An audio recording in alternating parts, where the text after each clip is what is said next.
사랑의 예수님 감사합니다. 오늘도 이 시대를 우리가 살펴볼 수 있는 환경과 여건과 믿음을 주심을 감사합니다. 세월은 흘러가고 있습니다. 이제 마지막 엔타임을 향해서 이 세월은 달려가고 있습니다. 아버지 하나님, 우리가 영적 잠에서 깨어나기를 원합니다. 나그네 된 우리의 인생, 괴로운 세월 가는 거 금할 수 없다고 찬송가 가사에서 분명히 밝히고 있습니다.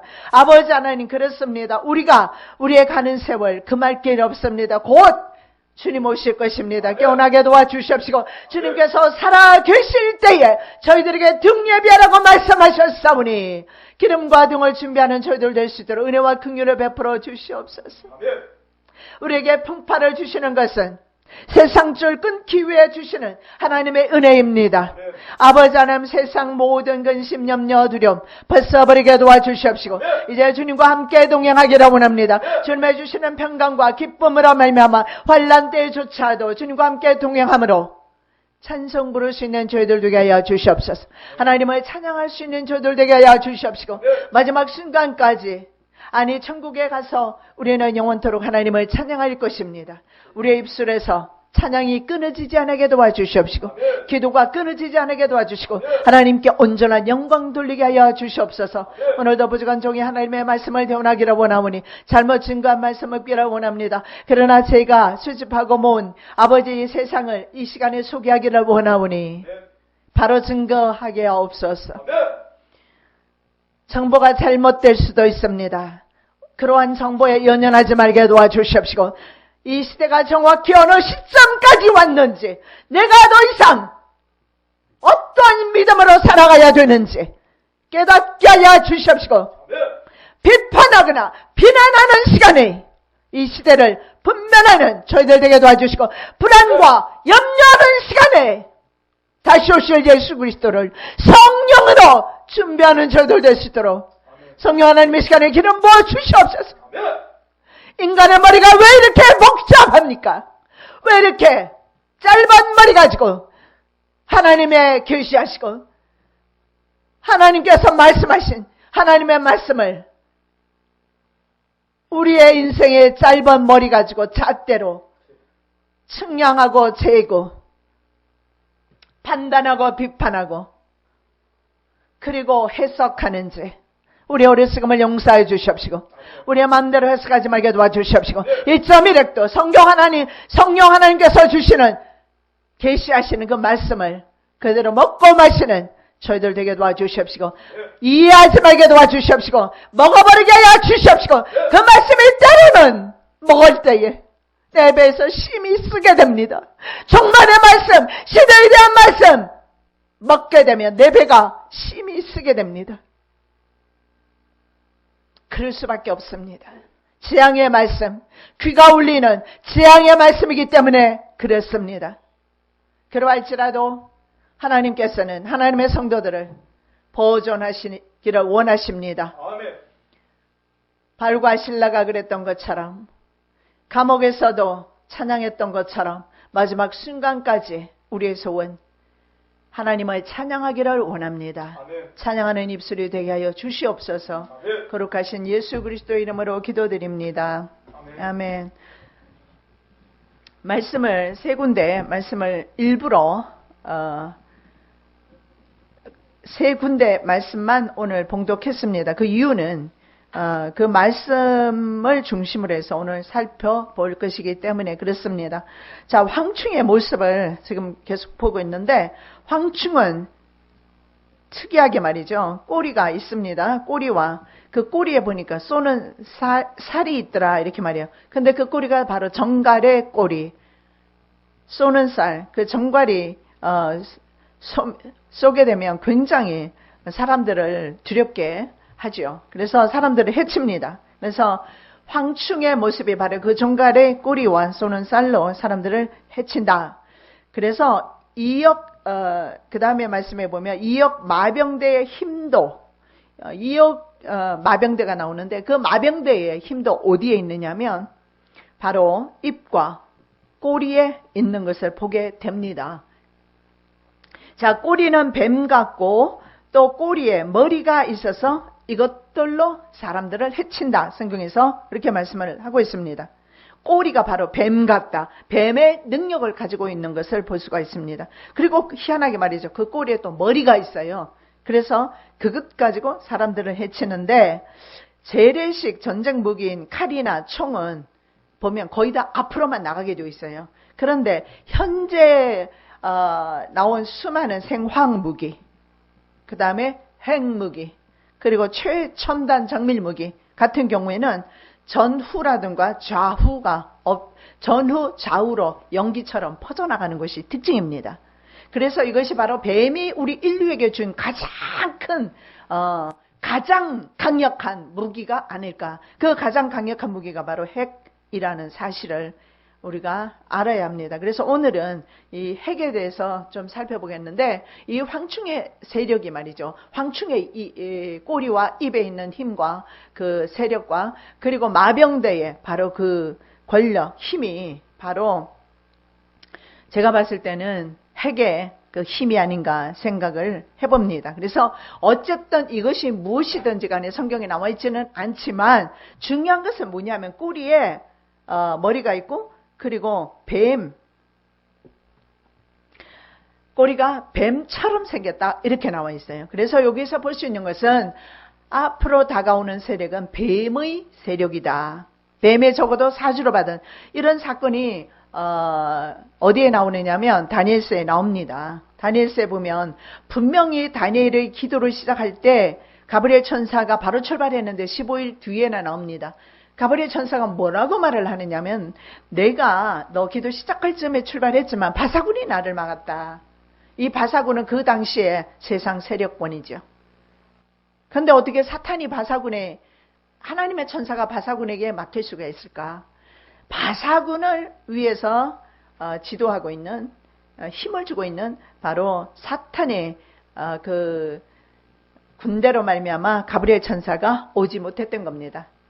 그런 가운데서 군장 미가엘 천사가 도와줘서 내가 왔다 이런 내용이 나와 있죠. 마찬가지로 앞으로 다가오게 되는 그러한 세력들은 바로 뱀의 세력이다라고 우리가 생각을 하면 우리가 인정해야 합니다. 이 뱀의 세력을 향해서 우리가 싸울 수는 없습니다. 무조건 지게 돼 있어요. 어떻게 이기느냐? 당연하죠. 하나님의 능력으로 이기는 거지. 성령님의 도우심으로 이기는 거예요. 그래서 기름과 등불은 성령님입니다. 성령님으로 준비할 때 우리가 이길 수가 있는 것입니다. 자, 미국 핵 잠수함 오하이오가 있어요. 오하이오 가공할 만한 그런 파괴력에 대해서 한번 살펴보겠는데, 자, 미군이 아프가니스탄전과 이라크전에서 그리고 이스라엘 군대가 가자 지구에 있는 하마스 그 무력 단체죠. 테러 단체인데 가자 지구 하마스와의 전쟁에서 신종 정밀 무기인 고밀도 금속 폭탄과 그리고 열화 우라늄탄이라고 합니다. 그것을 사용했다고 그래요. 자, 이게 뭐냐면 고밀도 금속 폭탄이 뭐냐면 이것이 만일에 폭발되면 폭발 지점 5m에서 10m 반경 이내에 인체 내부로 들어가게 되어 있다고. 이것이 바로 입과 꼬리에 해하는 그런 능력이 쏘는 살이 있다고 그랬잖아요. 황충 그리고 마병대 이 말들의 힘이 바로 입과 꼬리에 있다고 그랬어요. 그래서 앞뒤 전후 좌우 없이 고밀도 금속폭탄은 떨어지는 순간에 5m에서 10m까지 전체로 퍼져나갑니다. 그리고 그 주변에 있는 모든 인체, 이것을 실제로 말이죠. 우리가 아군이라고 생각하는 이스라엘과 미군이 사용했다라는 거예요. 그래서 이것이 침투가 될 때 고밀도 금속폭탄은 뭐 하느냐? 사람의 근육을 태워버립니다. 그리고 근육을 절단하게 만들죠. 그리고 백린탄이라는 게 있어요. 이것이 인체에 닿는 순간에 이 백린탄은 사람의 몸을 완전히 불에 데인 것처럼 태워버려요. 어떤 것은 근육을 절단하고 어떤 것은 피부를 태워버리고 이런 무기가 현재 나와 있어요. 그리고 열화 우라늄탄이 뭐냐면 유전자 질병을 일으켜서 사람의 DNA를 파괴를 시켜버립니다. 그리고 우라늄 농축 핵미사일, 이거 우라늄이죠. 우라늄을 농축시킨 거예요. 핵을 분열시키고 농축시킨 것도 있고 그 다음에 분열 폭탄도 있고 두 가지가 있는데 핵미사일, 우라늄 농축 핵미사일은 자유자재로 가공할 만한 그런 파괴력을 가지고 있는데 자유자재로 앞뒤 전혀 상관없이 원하는 정확한 지점에 바로 폭격할 수 있어요. 자, 기수들이 불빛과 자줏빛 그리고 유황빛 흉갑을 입고 있습니다. 왜 이런 것을 입고 있을까? 이러한 불빛과 유황빛과 그리고 자줏빛의 흉갑을 입고 있어요. 왜 입고 있을까? 핵 공격으로부터 보호하기 위한 방탄복과 방독면이다 라는 것을 볼 수가 있습니다. 자, 세계에서 가장 큰 어느 정도냐면 18,700톤급 재래식 핵추진 잠수함 오하이오입니다. 미국 잠수함대예요. 클래스 오하이오라고 그렇게 불려져요. 이것은 말이죠. 레이더망에 어떤 나라의 레이더망에도 포착이 되지 않아요. 그러면서 석 달 동안 숨어서 바다 밑에서 바다 속에서 말이죠. 석 달 동안 밖으로 나오지도 않으면서 바다 속에 머물면서 작전을 수행할 수 있는 그러한 바로 핵 잠수함입니다. 핵을 싣고 있다는 거죠. 그리고 그 안에 보면 미사일 156기와 각종 특수 장비 그리고 트라이던트 2 대륙간 탄도 핵미사일이 24발이나 탑재되어 있어요. 자, 이 정도 탑재되어 있다. 오하이오 그 핵잠수함에 탑재되어 있다면 이 정도 위력이면 어느 정도일까? 한 나라도 빠짐없이 한 나라는 쉽게 없앨 수 있는 그러한 전력인 것을 볼 수가 있는데 전 세계는 적어도 말이죠. 이 오하이오 클래스 오하이오 핵잠수함의 레이더망에 전 세계가 사정권에 들어있다고 합니다. 그래서 원한다면 미국은 핵잠수함 한 척으로 말이죠. 적어도 한 나라의 모든 것을 초토화시킬 수가 있고 문제는 옮겨가면서 나라를 공격할 수 있는 힘이 있어요. 그래서 지금 미국의 경제력이 굉장히 참 위험하죠. 그죠? 디폴트로 갈 수밖에 없는 그런 형편에 있는데 그러나 군사력은 세계 최강입니다. 제가 봤을 때는 적어도 황충의 세력이다 그렇게 보고 있습니다. 말과 탄자 입에서 나오는 불과 연기와 유황으로 사람 3분의 1이 죽임을 당합니다. 요한계시록 9장 18절 우리가 다시 봉독합니다. 이 세지 않고 저 입에서 나오는 불과 연기와 유황을 인하여 사람 3분의 1이 죽임을 당하니라. 만일에 있죠. 이 전쟁에서 사람 3분의 1이 죽임을 당하면 과연 있잖아요. 육군이 돌아다니면서 사람을 칼로 찌거나 총을 쏴서 그 많은 사람을 죽일 수 있을까? 전 인류의 3분의 1이라면 말이죠. 군대의 3분의 1이라도 아마 불가능할 겁니다. 그리고 전 세계 3분의 1이라면 진짜 불가능하죠. 그렇다면 전 세계 3분의 1이 어떻게 죽을 가능성이 있을까? 핵 때문에 죽을 가능성이 있다라는 거예요. 만일에 전 세계 3분의 1의 사람이 죽는다면 적어도 이 핵은 어디서 날아올지 몰라요. 미국 본토에서만 날아온다고 볼 수도 없고 그럼 미국만 있냐? 좀 살펴보겠지만은 세계 강대 국가는 핵을 다 가지고 있어요. 자, 핵 잠수함에는 전략무기 감축 협상에 따라서 200킬로톤 탄두 4개 4기가 장착되어 있습니다. 미사일 1기가 말이죠. 1기가 어느 정도 위력이냐. 미사일 4기가 지금 바로 클래스 2에 클래스 오하이오에 있는데 4기가 장착되어 있는데 1기가 어느 정도 위력이냐. 히로시마 원폭을 생각하면 됩니다. 히로시마에 떨어졌던 원자폭탄의 10배의 위력이라고 합니다. 그래서 전쟁동의 유사시에 200킬로톤의 탄두를 최대한 미국은 12기까지 탑재할 수가 있다고 합니다. 그러면 보세요. 200킬로톤 곱하기 12 하면 얼마입니까? 2400킬로톤이 돼요.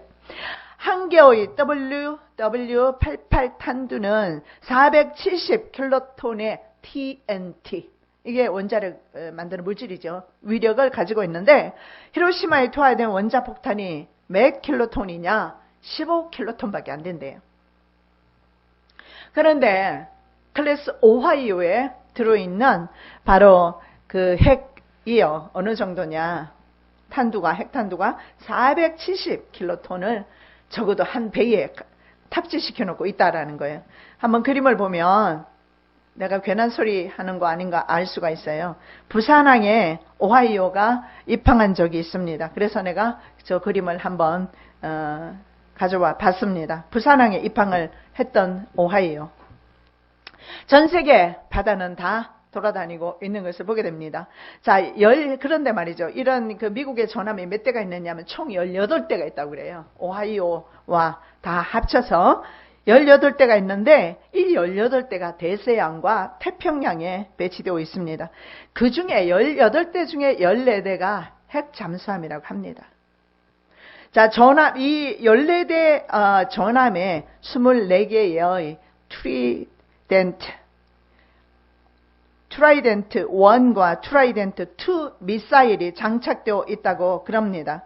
한 개의 위력이 히로시마 원폭의 253배인 핵폭탄 8개가 바로 트라이덴트 2 미사일에 장착되어 있다고 합니다. 숫자는 굳이 모르셔도 돼요. 중요한 것은 어느 정도 이 세계가 위험에 노출이 되어 있는지 여러분이 하시면 좀 더 주님을 친밀하게 가까이 하지 않을까 두려운 만큼 그런 의미에서 한번 살펴보는 거예요. 자, 각 탄도는 말이죠. 자유자재로 다른 목표물을 동시에 타격할 수 있다고 합니다. 황충의 위력이 바로 입과 꼬리 그리고 앞뒤에 있는 것을 볼 수가 있죠. 자, 이 폭탄에 이 별명이 있는데 리틀보이라고 합니다. 이 리틀보이가 바로 원자폭탄, 옛날에 히로시마에 떨어졌던 원자폭탄 이름이 리틀보이인데 이 리틀보이라는 이름으로 불리는데 이와 같은 종류의 것들이 14대 핵 잠수함에 다 들어있다고 합니다.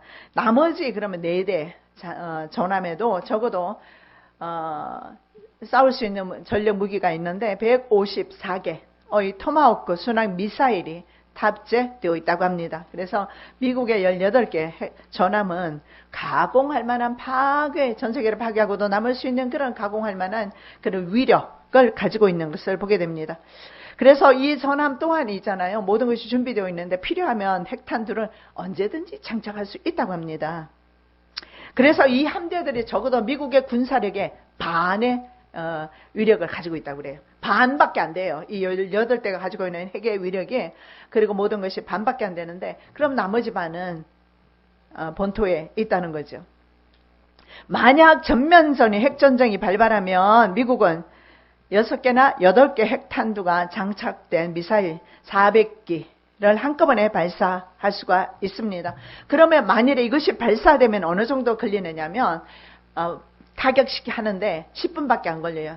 10분 만에 원하는 지점을 타격할 수 있다고 그래요. 이 배가 말이죠. 태평양 어느 지점에 있든지 상관없어요. 원하는 지점에, 원하는 나라에 10분 안에 타격할 수 있다는 거죠. 경량 미사일에 만일에 낮은 고도로 해서 탄도를 탑재를 하면 시간은 좀 더 걸리지만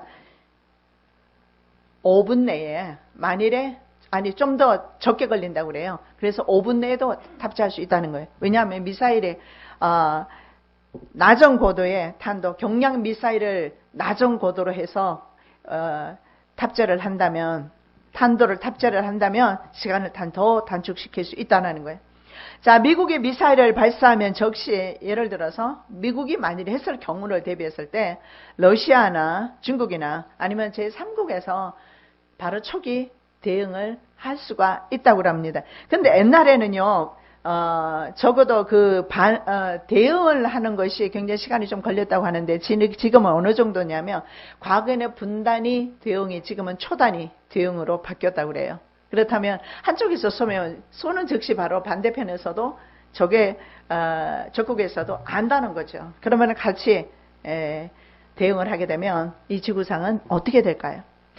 바로 정확하게 격파할 수가 있기는 한데 문제는 이 초단위 대응이 가능한데 성경에 만일에 예언대로 같으면 유라시아 특히 아시아 쪽을 겨냥한 전면전 공격이 될 것이라는 겁니다. 이때 핵 능력이 있는 모든 무기들이 사용될 것이다. 왜냐하면 전쟁이 어디서 일어나느냐? 유라시아, 특히 중앙아시아 지금 에너지를 천연가스라든가 이런 에너지를 선점하기 위해서 지금 전쟁이 일어나게 그러한 상황에 와 있어요. 그렇다면 아시아 쪽을 이것은 겨냥하는 그런 전쟁이 될 것이다. 그러면 우리 한국도 피해갈 수는 없을 것이다. 미국 본토도 마찬가지예요. 이 지구상에는 안전지대가 현재로 봐서는 전혀 없다라는 게 답입니다. 우리 안전지대는 주님밖에 없어요. 그러니까 우리 주님 없으면은 우리는 진짜 불쌍한 인생인 것을 볼 수가 있어요. 자, 발사 후에 50초가 지나요. 어떤 한 나라에서 이제 발사를 합니다. 미사일을 발사하면 물론 핵탄두를 실은 미사일이겠죠. 이것을 발사를 하면 이것이 최고 고도에 올라가면서 최고 속도가 되면서 엔진이 떨어져 나가고요. 그리고 그 다음에 핵탄두와 교란물이 또 있다고 합니다. 이거는 상대방이 대응을 못하도록 교란물이 같이 떨어져 나간다는 거예요. 그런데 이것을 초기에 대응하지 못했을 경우에는 어떻게 되느냐. 교란물 때문에 초기에 대응하지 못했을 경우에는 잡지 못하는 경우도 있다고 그래요. 그러면 그 핵탄두가 어느 곳에 떨어졌을 때는 그 지역 전체가 히로시마와 다를 바가 없게 될 것입니다. 그래서 핵탄두는 80초 이내에 정확하게 목표물을 공격할 수 있다고 그래요. 예를 들어서 대응을 한다 하더라도. 자, 예를 들면 중거리 탄도 미사일에 탑재된 1킬로톤 핵이 한북에서 발사되었다. 그러면 11분 15초 만에 서울에 도착한다고 합니다. 이때 지상 레이더가 교란물 등의 너무 많은 목표물을 추적하느라고 빨리 초기 대응을 하지 못했을 경우에는 그 핵 폭발물이 서울에 떨어지는 것은 불과 11초, 80초, 10초, 11초. 만일에 한북에서 이것을 보냈을 때는 딱 11분 50초가 걸린다고 합니다. 자, 그러면 초기 대응을 하지 못하면 진짜 탄두를 구분하지 못해요. 왜냐하면 교란물인지 진짜 탄두인지 구분하지 못하게 되면 그 지역은 풀바다가 되는 거죠. 자, 1차 핵 폭발이 일어나면 핵 공격은 연속적으로 일어나게 되어 있어 도미노 현상처럼 연속적으로 일어나게 된다고 합니다. 중요한 것은 누가 핵단추를 먼저 누르느냐. 미국이 될 수도 있고 중국이 될 수도 있고 러시아가 될 수도 있고 어떤 나라든 간에 3차 세계대전은 일어날 수밖에 없는데 3차 세계대전 핵전쟁이 분명하다라는 거예요. 그것이 바로 저는 황충지향이라고 생각을 합니다. 하나님의 날이 임하기를 바라보고 간절히 사모하라. 그날의 하늘이 불에 타서 풀어지고 체질이 뜨거운 불에 녹아지려니와 우리는 그의 약속대로 의에 관한 바 새 하늘과 새 땅을 바라보도다. 새 하늘과 새 땅이 어떻게 주어진다는 겁니다. 그렇다면 새 하늘과 새 땅이 있게 된다는 것은 우리가 살고 있는 이 지구상은 없어진다는 말씀과도 같습니다. 그래서 하나님의 날이 임하기를 사모해라. 성도들에게 그렇게 말씀을 합니다. 그리고 그 다음에 주시는 말씀이 뭡니까? 베드로 사도가 주시는 말씀이 뭐예요? 하늘이 불에 타서 없어질 것이다. 그리고 체질이 뜨거운 불에 녹아지리니와 우리는 그의 약속대로. 자, 체질이 뜨거운 불에 녹아진다는 것은 심지어는 우리 있잖아요. 이 체질 자체가 뭐냐면 사람의 체질을 가리키는 것이 아니라 모든 이 세상을 이루고 있는 어떻게 보면 원자라고 볼 수 있는 것들입니다. 기본적인 것들, 이 지구가 다 파괴된다는 거예요. 근본적으로 생명체가 살 수 없는 그런 지구로 변하게 될 거라는 거예요. 근데 뭘로 그렇게 변하게 될 것인가? 성경에서는 여러 곳에서 말하지만 베드로 사도도 분명히 말씀하기를 불로 이 세상이 없어지게 될 것이고 성도들을 위해서 신천신지 새하늘과 새 땅이 주어지게 될 것이다. 성경에서 이렇게 말씀을 합니다. 자, 그렇다면 바로 이 불은 무엇인가? 핵무기 불이 아닌가? 핵무기로 말미암아 이 세상이 불타는 것이 아닌가? 그렇게 생각을 합니다. 자, 핵무기 폭발로 인한 피해를 살펴보면 앞으로 우리가 어떠한 그런 세상이 어떻게 이 세상이 또한 핵무기로 인해서 피해가 일어날지 볼 수가 있는데, 자, 피 섞인 우박과 불이 하늘에서 내려와서 땅의 생명체 3분의 1을 죽이고 불붙는 큰 산이 바다의 3분의 1을 파괴시키고 그리고 횃불같이 타는 큰 별이 강과 물샘의 3분의 1을 파괴시켜서 사람들을 죽게 한다. 성경은 그렇게 말하고 있습니다. 계시록 8장 7절에서 11절 말씀입니다. 자, 우리가 읽지는 않고 시간 관계상 넘어갑니다. 자, 여기에 보니까 이 불이 말이죠. 내려와서 사람의 3분의 1을 죽이는데 처음에는 불 붙는 큰 산, 3분의 1이 떨어져서 바다 3분의 1을 파괴시켰어요. 그리고 횃불같이 타는 큰 별이 그 다음에는 강과 물샘이 3분의 1을 파괴시키죠. 그리고 우박과 피 섞인 우박과 불이 하늘에서 내려와서 인류의 3분의 1을 죽입니다. 핵무기 사용으로 인한 피해는 상상을 초월하는 것을 보게 됩니다. 적어도 사람만 죽이는 것이 아니라 모든 생명체와 심지어는 자연의 3분의 1까지도 파괴시키는 것을 성경에서 말씀하고 있어요. 이게 제가 하는 이야기가 아니라 성경에서 말씀하는데 어떤 무기가 그래요. 아까 제가 말씀드렸던 그런 무기들이 있잖아요. 정밀무기, 백린탄이라든가 금속 폭탄이라든가. 근데 그 지역 5m 반경이라고 그랬어요. 5m에서 10m 반경으로 그 지역에 있는 사람들을 초토화시키죠. 그죠? 전 세계는 아니라는 거예요. 그럼 전 세계를 초토화시킬 수 있는 것은 핵무기밖에 없어요. 다니엘은 네 번째 짐승 제국이 가장 무섭다고 말씀하고 있습니다. 내가 밤 이상 가운데 그 다음에 본 넷째 짐승은 무섭고 놀라우며 또 극히 강하며 이렇게 말씀을 합니다. 세 번째 짐승도 가공할 만한 그런 힘을 가지고 있지만 네 번째 짐승은 극히 강하다. 그리고 놀랍다. 다니엘이 그렇게 말씀을 합니다. 저와 요한이 본 피 섞인 우박과 불, 그리고 불붙는 큰 산이나 횃불같이 타는 폭발, 이런 것은 사실은요, 핵이 폭발할 때 일어나는 섬광을 표현한 것이 아닌가 생각합니다. 자, 핵이 응축이 됩니다. 핵 분열이 되기도 하고 두 가지로 핵무기가 있는데요. 핵 분열되는 핵무기보다도 핵이 응축되는 핵무기가 진짜 무섭다고 그래요. 응축시켜서 폭발시켜버리니까.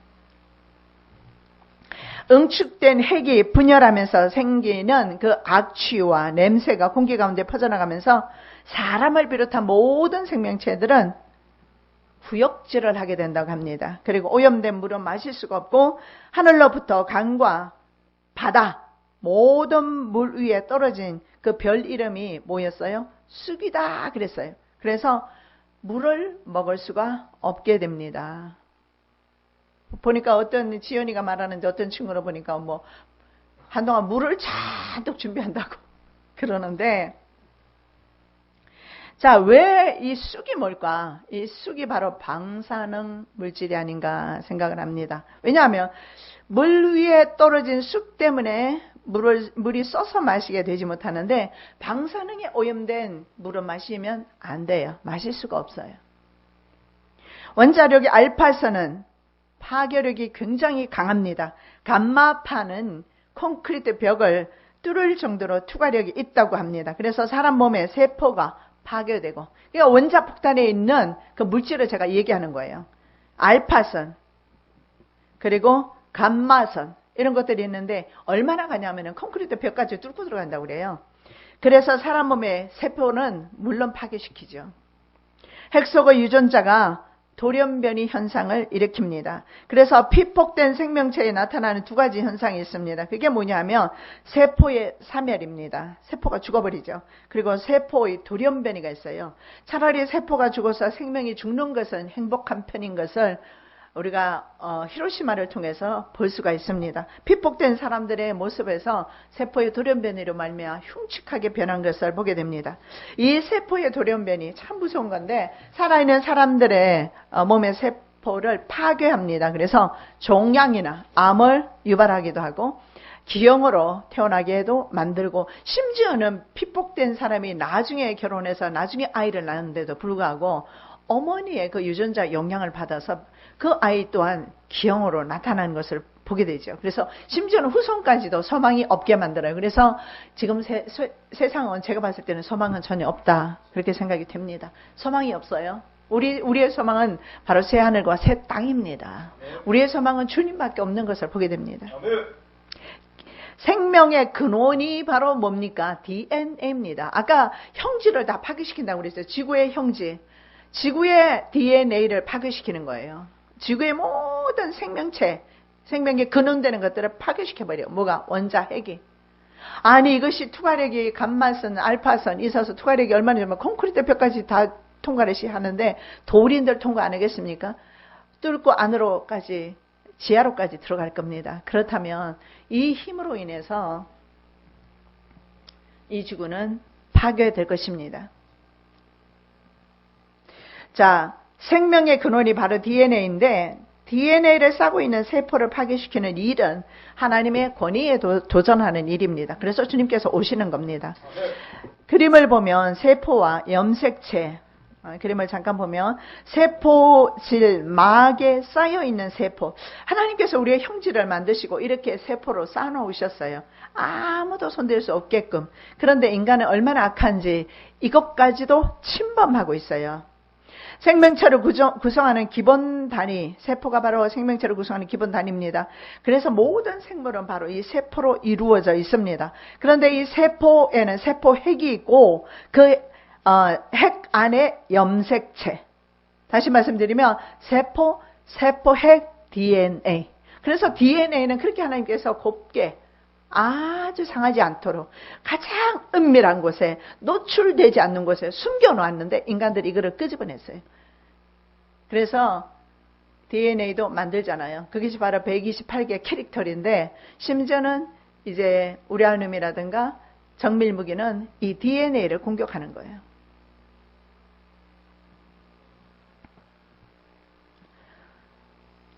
부모님이 자식이 태어날 때 부모님으로부터 물려받는 것이 물려지는 특징이 바로 이 부분입니다.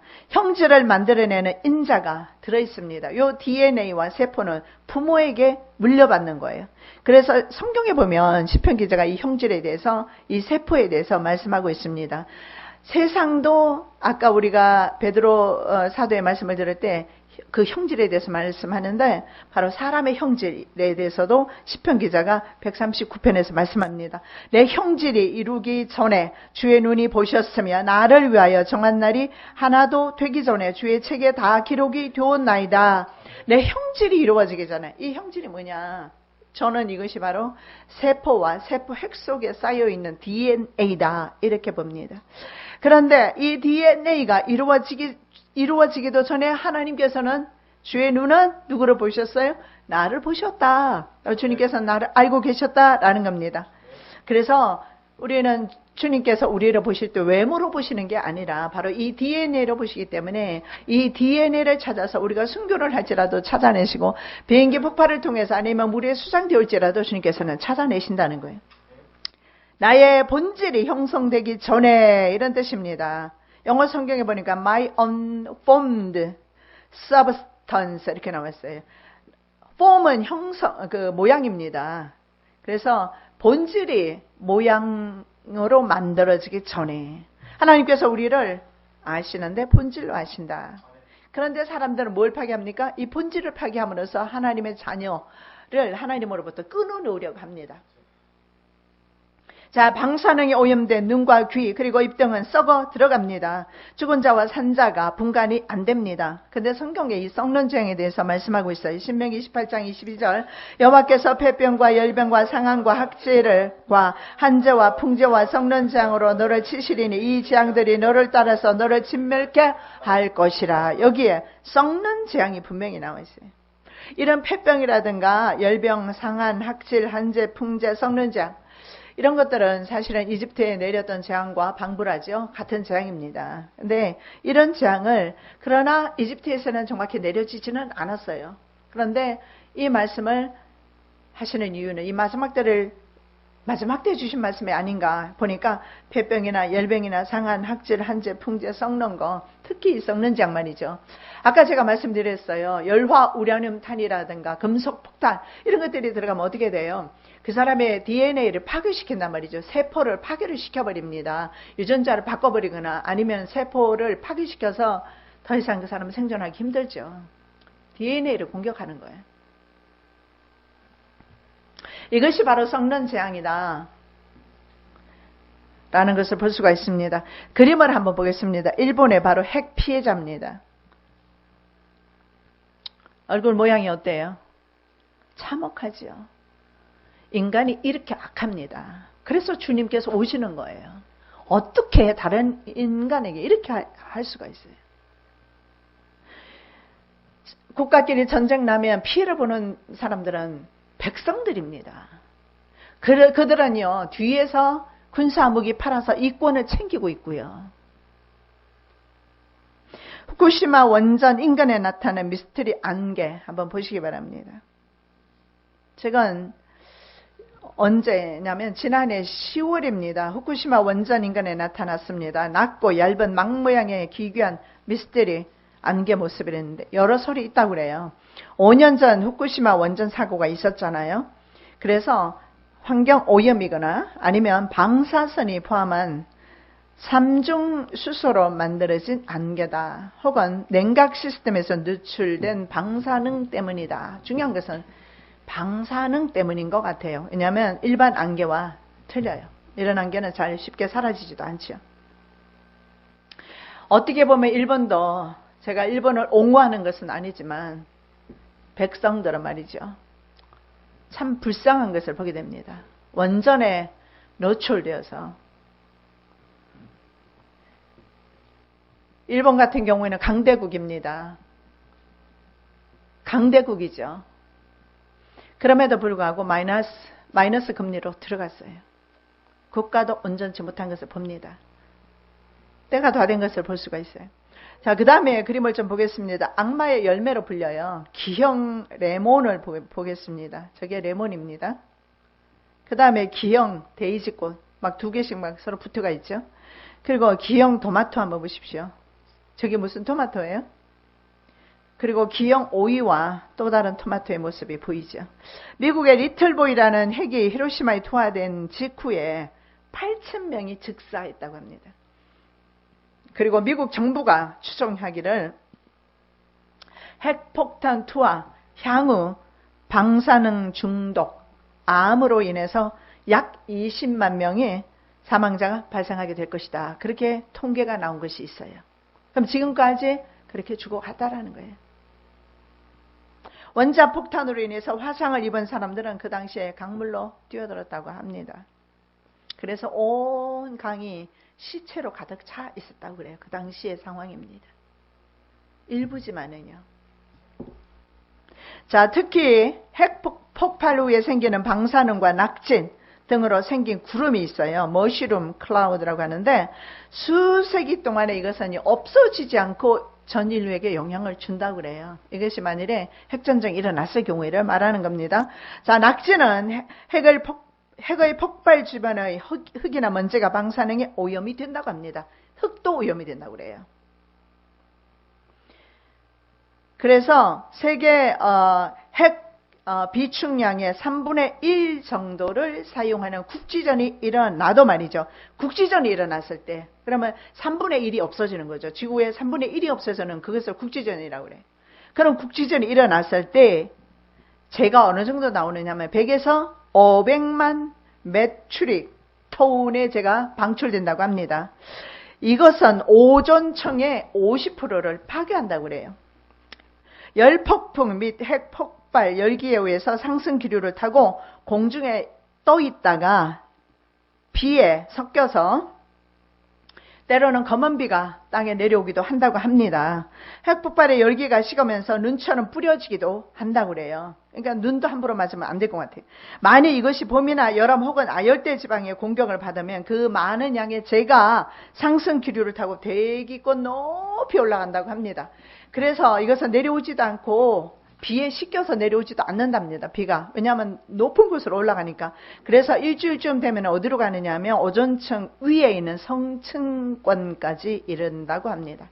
그리고 그곳에서 수년 동안 머물기 때문에 이 지구는 핵폭발이 이루어진다면, 원자핵 전쟁이 일어난다면 더 이상 소망이 없다라는 것을 볼 수가 있어요. 이런 연기구름과 낙진 등의 미립자들은 지구의 온도를 낮추는 역할까지 한다고 합니다.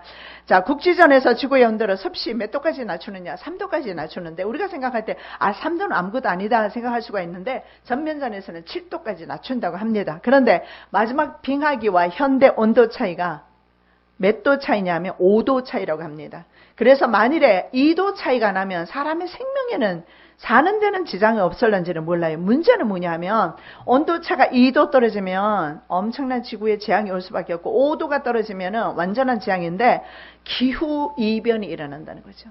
그래서 강수량이 거의 50% 가까이 감소된다고 그래요. 그럼 비가 안 온다는 거죠. 그리고 극심한 가뭄은 어떻게 되죠? 농업이 안 되는 거예요. 그러면 전 세계 사람들은 뭘 먹고 살아요? 농업은 완전히 무너지게 되고 지구는 소망이 없게 되고. 자, 동아시아에 대한 열강들의 핵 전략이 있습니다. 이것 좀 살펴보겠습니다. 오바마 대통령이요, 2011년에 태평양 세기라는 것을 선언했어요.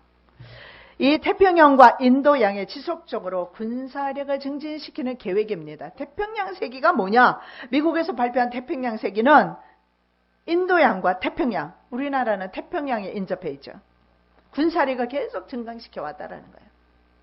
오바마 태평양 전략 중에 하나가 아시아와 중동 지역이 있어요.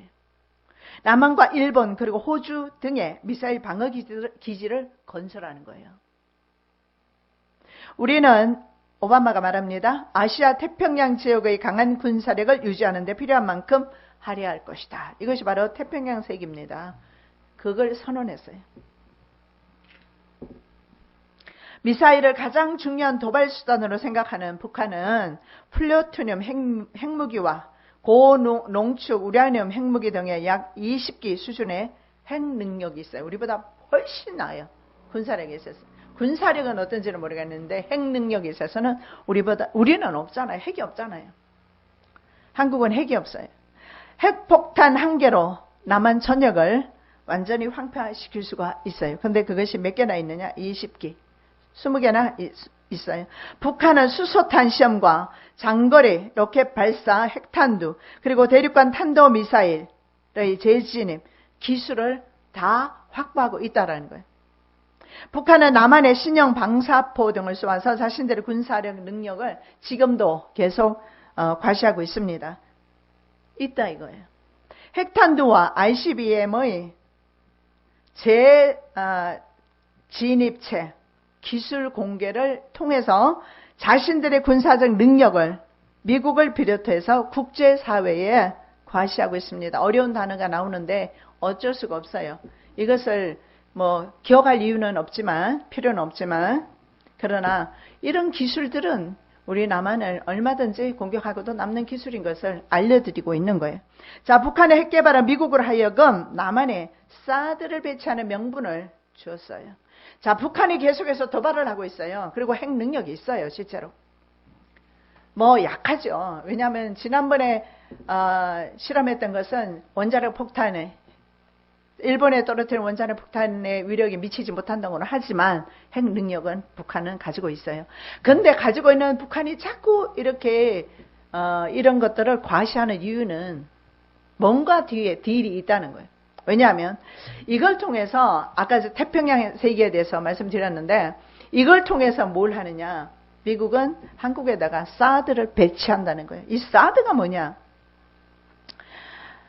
좀 이따 살펴보겠습니다. 강대국의 묵인이 없이 북한이 핵을 개발할 수 있다고 저는 생각하지 않습니다. 왜냐하면 우리나라 같은 경우에는 핵을 만들려다 박정희 대통령 살해되고 그 뒤로부터는 핵 협정을 맺었어요. 미국과 전략 협정을 맺었어요. 그래서 35년이 넘도록 핵 우라늄조차도 가질 수가 없었어요.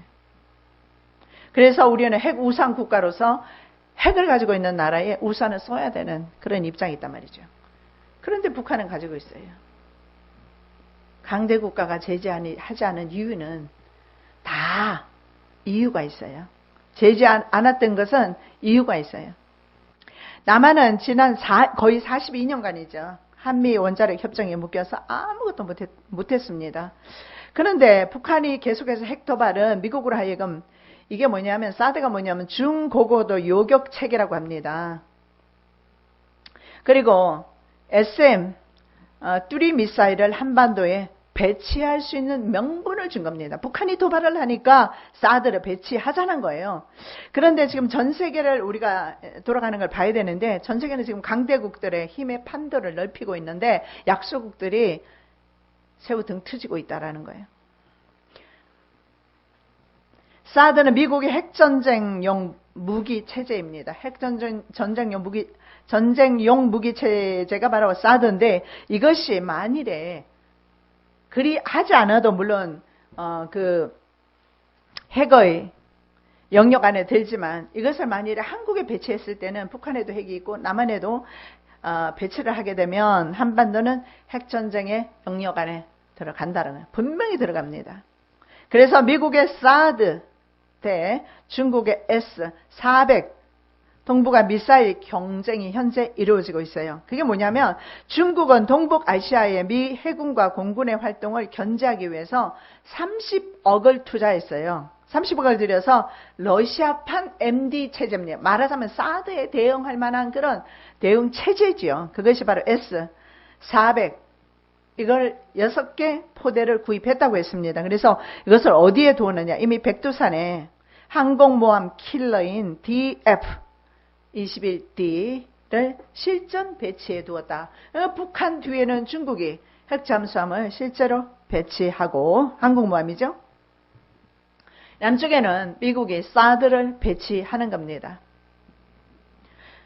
자, 왜 그러느냐 하면 지금 남북이 말이죠. 이렇게 나누어져 있으면서 강대 국가들이 양쪽 진영에서 중국 세력과 러시아 세력, 중국과 러시아 세력, 한쪽에는 바로 미국과 나토 세력. 이 세력들이 우리나라를 양분시켜 놓고 점령하고서 조종하고 있는 것이죠. 힘을 서로 견제하면서 쉽게 말씀드리면 힘의 영역을 넓히고 있어요. 땅 따먹기를 하고 있는 겁니다. 힘의 바로 그 능력을 자랑하고 있는 거예요. 세계 인구가 현재 70억에 가까이 되고 있습니다. 현존하는 핵무기가 어느 정도냐? 5천 메가톤급이라고 그래요. 5천. 전 세계 모든 생명체를 몰살시키고도 남는 양입니다. 3분의 1의 국지전이 일어나도 3분의 1의 생명체가 다 죽는데 말이죠. 오바마의 또 다른 계획이 있어요. 4곳의 미 함대 기지를 건설하고 하는 것입니다. 바로 호주 내 함대 기지를 건설하고 또 호주에는요 퍼스 해군기지를 사용하는 계획이 있죠. 그리고 싱가포르의 병력을 증강시키고 다윈이라는 곳에는 주둔 병력을 2,500명으로 증강했습니다. 그리고 주한 미군도 2,850명으로 증강되었다고 그래요. 그리고 일본의 주둔 병력과 괌 주둔 병력 늘어났죠. 필리핀 주둔 병력 역시 증강되었습니다. 세계 23개국에 미군 기지를 두고 있고 항공모함은 전진 배치해 놓고 있는 상태로 갑니다. 2013년 기준으로 상비군은 미국의 상비군이죠. 136만 1755명이라고 그래요. 예비군이 얼마냐? 85만 880명 정도라고 합니다. 우리가 도표를 보면 도표에 나와 있어요. 상비군, 예비군, 그리고 국방비 6,427억 달러 정도 돼요. 이것이 바로 2012년 기준입니다. 미국의 국방비가 6,903억 달러입니다. 세계 최고죠. 그리고 다른 모든 강대국들의 국방비가 얼마냐 하면 4,690억 달러입니다. 그러면 그것을 전 세계 모든 국방비를 합쳐놓은 것보다 미국에서 국방비를 쓰는 돈이 더 많다라는 거예요. 3분의 1이 더 많습니다. 2012년 핵보유 통계를 보면 핵을 얼마나 많이 가지고 있느냐. 미국은 4,804, 러시아는 4,480, 조금 부족하죠. 프랑스는 300개, 영국은 225, 이스라엘은 보통은 200개 이상 가지고 있는 것으로 알지만 왜냐하면 정확한 숫자는 모르는데 400개 정도 핵탄두를 가지고 있다. 그래서 공화국 전쟁이 일어났을 때 이스라엘이 이길 가능성이 있어요. 왜냐하면 이스라엘 뒤에는 또 나토군, 미국을 포함한 나토군이 있잖아요. 자, 그래서 공화국 전쟁 주체국들과 그 전쟁 주체국들이 러시아와 중국입니다. 틀림없이 제가 생각했을 때는 전쟁이 3차 세계대전이 일어난다면 러시아가 시작을 하지 않을까. 왜 그러느냐 하면 할 겁니다. 왜 그러냐면 에스겔 38장에 보면 하나님께서 곡을 아가리에 꿰어서 나온다고 그랬거든요. 물론 누가 핵을 터뜨렸기 때문에 나올 수도 있고 아니면 자기가 터뜨리면서 나올 수도 있고 그건 모르겠지만 일단은 공격을 하고 나오는 것이 먼저 중국과 러시아가 될 것입니다. 우리는 중국과 인접하고 있고 러시아와도 인접하고 있기 때문에 우리나라가 안전지대다 그렇게 볼 수는 없어요. 그래서 공화국 전쟁 주체국들이 바로 러시아와 중국인데 그리고 인도 이들 공화국 전쟁 주체국들과 그 다음에 미국, 영국, 프랑스, 이스라엘 연합군의 전쟁이 될 것입니다. 나토군의 전쟁, 나토와 이스라엘의 전쟁이 될 것입니다. 자, 그 다음에 도표를 우리가 한번 보겠는데 세계 핵무기 보유국의 핵무기 비축량 추정치입니다. 이것도 12년도예요. 16년도가 되었으니 얼마나 많이 더 비축량이 더 많이 비축되었겠죠. 자, 2012년 5월 나토는 러시아 주변에 탄도미사일 요격 시스템을 배치했습니다. 그래서 러시아와 지금 나토, 미국과의 관계가 굉장히 안 좋아요. 옛날에는 러시아와 미국이 동반자 테러를 척결하는 데 있어서 동반자 관계로 가고 있었는데 지금은 완전히 왼수지간 된 이유가 에너지 때문입니다. 그러면서 또 하나는 바로 이 전략 무기 때문이에요. 이 무기들을 전진 배치하고 있어요. 자꾸. 서방이 전진 배치하니까 러시아도 가만히 있지는 못하는 거죠. 자, 미국은 터키에 미사일 레이더를 배치했습니다. 지중해에는 2011년 3월 이후부터 탄도미사일 방어 체제를 갖춘 이지스함을 배치시켰어요. 지중해 옆에 바로 이스라엘이 있잖아요. 그리고 거기에 시리아 분쟁이 일어나고 있는 수많은 나라들이 그 옆에 있죠. 지중해에 이지스함을 배치시켜 놓고 있고 그 다음에 스페인은 로타 해군기지에 재래전과 핵전쟁 모두를 수행할 수 있는 4척의 이지스함에 BMD와 토마호크 미사일을 장착해 둔 상태라고 합니다. 자, 루마니아와 폴란드에는 미사일 방어 체제를 역시 그곳에도 구축해 놓았다고 합니다. 자, 강대국들의 전쟁 준비가 끝난 것 같아요. 증강대 미 함대 현황을 우리가 그림을 통해서 볼 수가 있죠. 그리고 나토의 첫 단계 목표. 이 첫 단계 목표라는 것이 결국은 세계대전을 일으키는 원인이 되지 않을까. 왜냐하면 계속해서 나토는 동쪽을 향해서 동진하고 있고 그리고 러시아 같은 경우에는 남쪽으로 오면서 소진을 하고 있어서 충돌할 수밖에 없습니다. 강대국들의 전쟁 준비가 끝난 것 같습니다. 현재 미국을 포함한 나토는 세계대전의 주체 세력인 러시아를 계속해서 압박하고 있어요. 그 다음 계속 우리가 좀 살펴보겠는데 다음 주에 살펴볼 겁니다. 강대국들의 움직임을 살펴보면 전 세계가 어떻게 움직여지고 있는가 그걸 전 세계를 볼 수가 있어요. 강대국들의 움직임을 살피면 자, 미국을 포함한 나토는 세계대전의 주체 세력인 러시아를 계속해서 압박하고 있는데 방금 말씀드린 대로 에너지와 이런 서방 국가들 그러니까 과거에 러시아 연방이었던 소련 연방이었던 국가들 러시아는 지금 소련 연방이었던 국가들을 다시 규합하고 있거든요.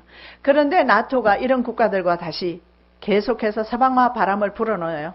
그들 국가에 내전이 일어나게 합니다. 그렇게 해서 그 내전을 통해서 과거에 친러시아 그런 대통령들은 다 몰아내버리고 서방 쪽으로 기울어지도록 그렇게 일을 하고 있어요. 그러다 보니까 러시아와 중국이 가만히 있지 않습니다. 그래서 전면전이 어쩌면 일어날 그런 가능성이 있습니다. 중앙아시아죠. 중앙아시아를 우리가 눈여겨봐야 합니다. 중앙아시아, 유라시아, 유럽과 아시아 국가가 바로 유라시아인데 그 중에도 바로 중앙아시아 지역입니다. 이 중앙아시아 지역이 어떤 나라들이냐? 과거에 소련 연방이었던 나라들인데 이 소련 연방 국가들이 러시아 쪽에서 같이 동맹을 맺고 있다가 서방화 바람이 불면서 돌아서기 시작해버린 거예요. 그래서 이 갈등으로 말미암아 세계대전은 피할 수가 없는 것 같아요. 왜냐하면 러시아는 계속 조이오면 러시아 국기조차 내려야 할지 몰라요. 그러니까 자국을 보호하기 위해서라도 계속해서 영토를 빼앗길 수는 없는 거예요. 물론 미국이나 나토가 그 나라를 점령한 것은 아니지만 사방화 시켜버렸어요. 그러다 보니까 러시아 반대편에 서게 되는 겁니다. 자, 중앙아시아의 군사력 배치와 그리고 또 하나 이유가 있다고 그랬어요. 이 천년자원인데 이걸 보겠습니다. 이 공마국 전쟁의 이유가 바로 자원입니다. 보물이 있다고 그랬어요. 보물을 탈취하러 왔느냐. 공마국 주체국들에게 하나님 하시는 말씀이 너희가 보물을 탈취하러 왔느냐. 이 보물이 바로 오늘 나는 여러분이 이 보물이 딴 게 아니라 바로 석유 자원이고 천연가스라는 것을 볼 수가 있는데 이것을 쟁취하기 위해서 러시아는 어쩔 수 없이 반격할 수밖에 없는 상황이 있어요.